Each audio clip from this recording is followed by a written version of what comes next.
आकाश को आज पूरी क्लास के सामने थप्पड़ लगा। इसी घटना को वह लंच टाइम में अकेला बैठा बार बार याद कर रहा है। तभी उसका दोस्त अंकुर आया और कहने लगा, खाना खा ले यार, मिथिलेश सर का गुस्सा क्यों खाने पे निकाल रहा है? अगला पीरियड गेम्स का है, फुटबॉल खेलने से तेरा मन ठीक हो जाएगा। खाना खा ले या फिर कैंटीन चले, वहां कुछ खाएंगे।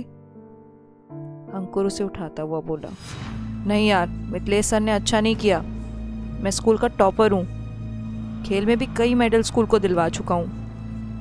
मैं थप्पड़ डिजर्व नहीं करता।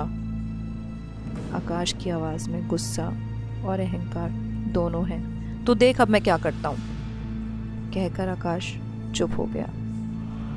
मगर उसका चेहरा साफ बता रहा है कि उसका मन अब भी अशांत है।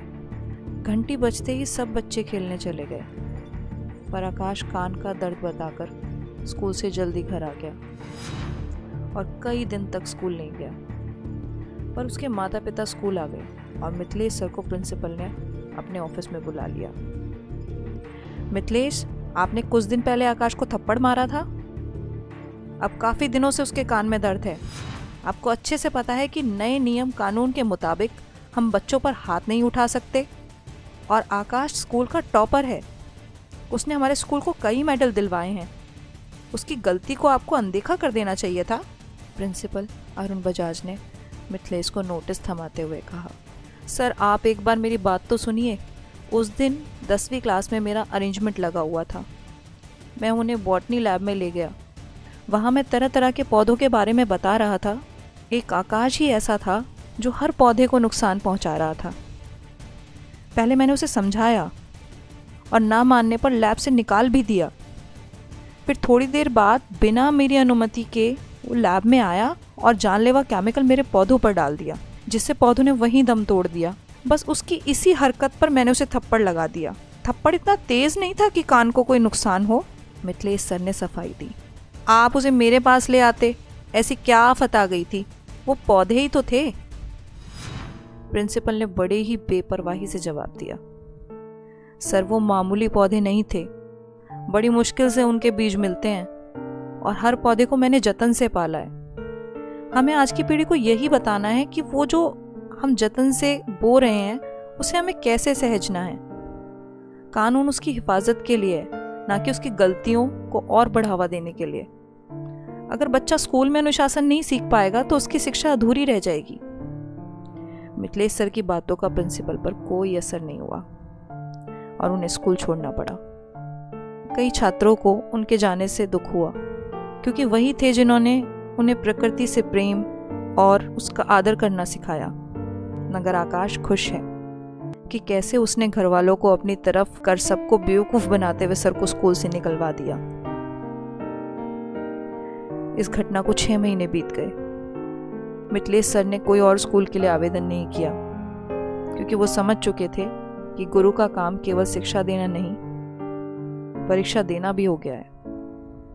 उन्होंने अपनी पौधों की नर्सरी खोल ली। स्कूल में आकाश विज्ञान की एक प्रतियोगिता जीत गया और प्राइज के साथ लैब से सामान घर भी ले आया, ताकि कुछ नया रासायनिक आविष्कार कर पाए। देखो माँ, इस केमिकल से मैं कुछ नया केमिकल बनाऊंगा। ध्यान रखना कहीं कोई नुकसान ना हो जाए, माँ ने समझाया। नहीं माँ, यह खतरनाक केमिकल नहीं है, यह वही है जिसकी वजह से मुझे बॉटनी के सर ने थप्पड़ मारा था, आकाश ने चिढ़कर कहा। तब उसकी माँ आकाश के सिर पर प्यार से हाथ फेर कर चली गई।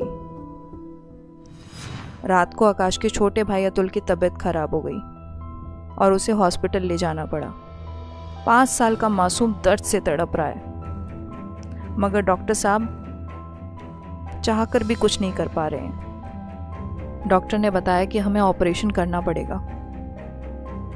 ऑपरेशन के बाद डॉक्टर ने कहा कोई जहरीला पदार्थ अतुल ने खा लिया था, जिसकी वजह से अब भी उसकी हालत नाजुक है।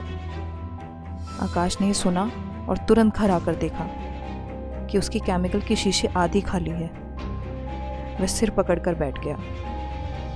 उसने ये बात अपनी माँ को बताई तो वह आकाश को मारने को हुई, पर पिता ने उसे बचा लिया।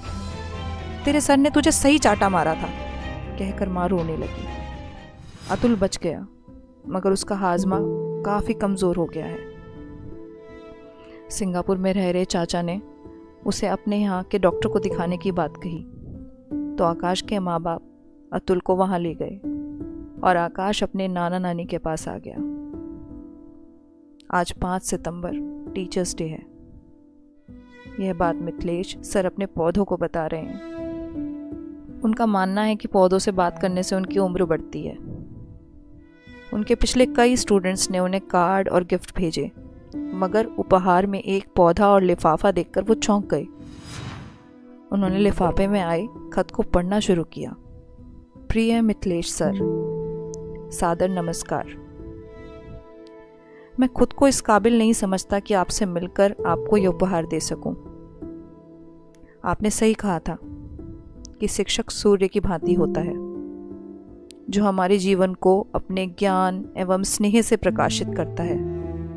हो सकता है कि ऋतुएं बदलने पर उसकी रोशनी तपिश सी लगे, मगर उसका प्रकाश हमारी लक्ष्य की ओर जाने वाले मार्ग को सदा अलौकिक करता रहता है। देर से ही सही, मैं आपके उस थप्पड़ को समझ चुका हूँ। जब मेरे किसी अपने पर बीती तब मुझे समझ आया कि उस दिन आप कैसे तड़पे होंगे जब आपने अपने शिशु रूपी पौधे को मरते देखा होगा। अज्ञानता का अंधेरा हट चुका है सर। हो सके तो मुझे क्षमा करें और हमारे 12वीं के फेयरवेल में मुख्य अतिथि के रूप में आना स्वीकार करें। सभी बच्चे आपको बहुत याद करते हैं। अगर आप आएंगे तो मैं समझूंगा आपका मन मेरी ओर से मैला नहीं है। जटिल बीजों को ढूंढकर वही पौधे लगाए हैं, उनमें से आपको एक भेंट कर रहा हूँ। Happy teachers day sir. आपका इंतज़ार रहेगा। आकाश, सौम्या पब्लिक स्कूल। इस घटना को पूरे 2 साल बीत चुके हैं, मगर ये लड़का आज माफ़ी मांग रहा है। इसकी वजह से मेरी शिक्षक की भूमिका ख़त्म हो गई। सर पौधों को देखकर बोले। स्कूल का अंतिम दिन फेयरवेल का कार्यक्रम शुरू हो चुका है। आकाश की नज़रें दरवाजे पर लगी हुई हैं। प्रिंसिपल ने आकाश को मंच पर स्पीच देने के लिए बुलाया। सर नहीं आएंगे, मैंने उनके साथ अच्छा भी नहीं किया था। यह सोचकर वह उदास हो गया। तभी उसे मिथिलेश सर हॉल में आते हुए नजर आए और आकाश की आंखों में चमक आ गई। उसने अपनी स्पीच के अंत में कहा, हमें प्रकृति से परोपकार करना सीखना चाहिए। वृक्ष को देखो, ये पत्थर खाकर भी फल देते हैं। यह कहकर वह स्टेज से दौड़ कर आया और सर के चरण स्पर्श कर उनसे गले लग गया और पूरा हॉल तालियों से गूंज उठा। मगर वह नम आंखों से सर को यही कह रहा था, 2-4 थप्पड़ और मार लीजिए सर। हाँ मारूंगा, बिल्कुल मारूंगा, मिथिलेश सर ने उसके आंसू पोंछते हुए कहा।